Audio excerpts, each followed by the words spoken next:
அந்த மினிக்கில் வந்து அவர் என்ன பண்ணாருன்னா ஃபுல்லாக எல்லா அரேஞ்ச்மெண்ட்டும் முடிச்சுட்டு அனுப்புறாரு. அனுப்பிச்ச உடனே நான் சொல்கிறேன், சார் எனக்கு சில சவுண்ட்லாம் எனக்கு வந்து வேணாம் சார் அப்படின்னு சொன்னேன். அப்படியே சார் நீங்கள் ஸ்ட்ரெயிட்டாக ஸ்டுடியோ போயிட்டு எது உங்களுக்கு வேணான்னு சொல்கிறீங்களோ அதெல்லாம் எடுத்துருங்க சார். இல்ல நான் பண்ணிட்டேன். நான் என்னடோ யோசிக்கிறேன், இங்க ஒரு ஆப்பிரிக்கன் வாய்ஸ் மாதிரி வரணும், இங்க இப்படி வரணும், இங்க உட்விண்ட போடுறா, இதை போடுறா, அதை போடுறா, நான் எல்லாம் டிசைன் பண்ணி எல்லாம் பண்ணிட்டேன். ஆனா எனக்கு லைட்டா தெரியுது ஒரு படி லேயர் ஜாஸ்தியா இருக்குன்னு எனக்கே தெரியுது.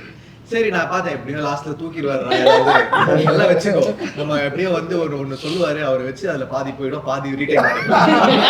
சென்சார் 10 நிமிஷம் வை, 1 நிமிஷம் தான் தேவை, உடனே எக்ஸ்ட்ரா வை, நான் கட் பண்ணிடுவானுங்க சென்சார்லன்ற மாதிரி. அவர் வரும்போது சரி நான் சொன்னேன், சார் நீங்க போங்க சார், உங்களுக்கு என்னதான் வேணாமோ தூக்கிருக்கு சார் அப்படின்னு நினைச்சேன். அப்புறம் அவர் போய் நிறைய தூக்குனாரு. அதுக்கப்புறம் அவரு பண்ணிட்டு போனது ஒரு 2 வண்டி வச்சுட்டேன் நான் சார்.